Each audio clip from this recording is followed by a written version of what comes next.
Hello, my name is Benjamin Hart. I'm an American attorney and the managing director of Integrity Legal here in Bangkok, Thailand. The title of this video may be a bit confusing to folks, and I want to clarify what I'm talking about here. There's an old quote, it's been attributed from what I've read to Theodore Roosevelt, the former president of the United States, although I've seen it attributed to others. But basically, the quote is, "There are lies, damned lies, and statistics." And to be clear, I'm not accusing anyone of lying. What that quote is sort of encapsulates is a notion that statistics can be a bit misleading when you look at, how statistics are taken. For example, in polling, for example, when looking at percentages, it can be misleading. I hesitate to even use the term misleading. If you fail to drill down and understand the context of something, it can seem like there's a consensus at times for something where it may not necessarily be the case. And the reason I thought of that quote, it came from a recent article I read in Thai PBS World. That's thaipbsworld.com. The article was titled, "Survey, 60% of Thai people believe country not ready to reopen to foreign arrivals."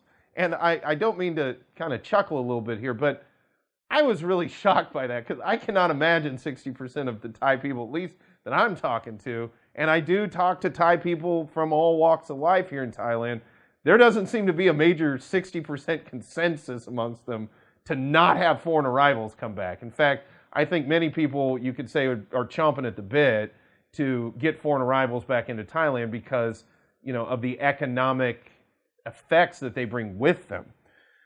That said, when I sort of read into this a little further, I thought of this quote because it's like, well, okay, maybe 60% in this poll felt this way, but does that mean 60% of the overall country feels this way? So again, when getting into this, quoting directly, a recent opinion poll shows that 60% of Thai people surveyed, keep that in mind, do not agree with the November 1st reopening of Thailand to vaccinated foreign travelers without quarantine. And again, that has not been the consensus I have seen amongst people that I have talked to. Saying that the country is not yet ready because less than 70% of the population have been vaccinated.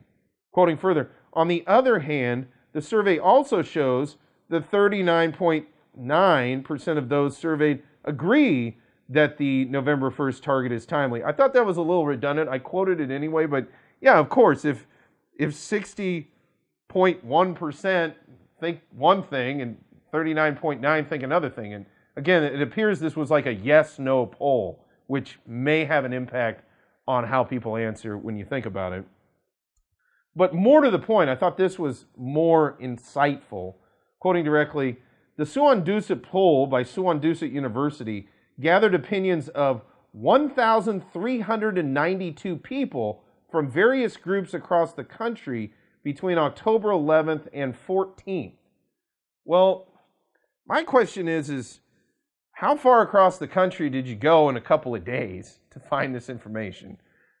Who were these people? And more to the point, and I think this really gets right down to it, 1,392 people against 70 million people in the whole country? I mean, and look, these things can be skewed in many different ways. And let me be even clearer. I don't think anyone intentionally did this. This happens. Polls are made, and you can just end up with an odd subset of people that say something that may not really be all that indicative of the broader population you're trying to gain some clarity on, okay? And that's honestly what I think happened here. I think everybody's operating in good faith.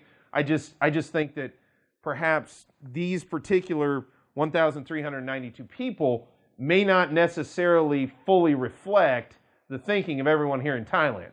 Again, I don't think anybody's lying. I'm simply using that quote because it does encapsulate the notion of what we're talking about here, that statistics on one level can seem very compelling from an evidentiary standpoint.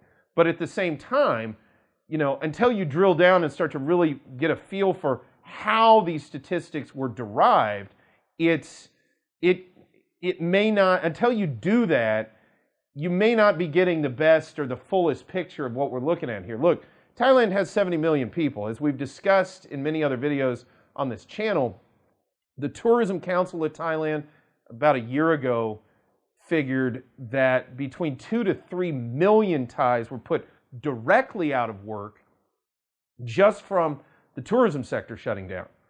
So, that alone is a huge swath of people. And then not to mention the sort of knock-on tertiary folks operating in the tourism economy that perhaps made money off those folks, serving those folks, or were sort of downline vendors to tourism when it dried up. Long story short, this has had a staggeringly negative impact on the Thai economy. So I really question, and I do know people, at the same time, I don't want to engage in some level of normalcy bias here, or, excuse me, not normalcy bias, confirmation bias, where, it's my opinion is one thing and I'm sort of trying to confirm it. That's not my point. More my point is, or my point in coming to this is trying to ascertain, what people are really thinking. And I really have to question whether almost 1,400 people against 70 million. And I would really love to know, the demography of who was polled, under what circumstances. One of the great, it's kind of almost a political joke in the United States, is when Alf Landon, he was from Kansas, ran against Franklin Delano Roosevelt for president. There was a poll where Alf Landon was like almost the unanimous winner of, he was polling that he was going to win the presidency in a landslide victory. Well, that poll was done as a telephone poll.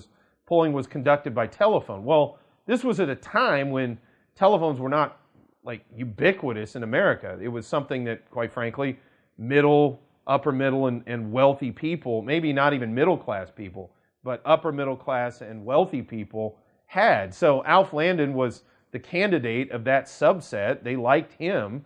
And so that poll made it seem like Franklin Delano Roosevelt was going to was going to lose that election. And it turned out FDR really, quite frankly, won in a huge landslide victory over to Alf Landon. It was almost kind of comical. I think he won 2 states. I think it was Kansas and New Hampshire. He might not have even won Kansas. I don't even recall.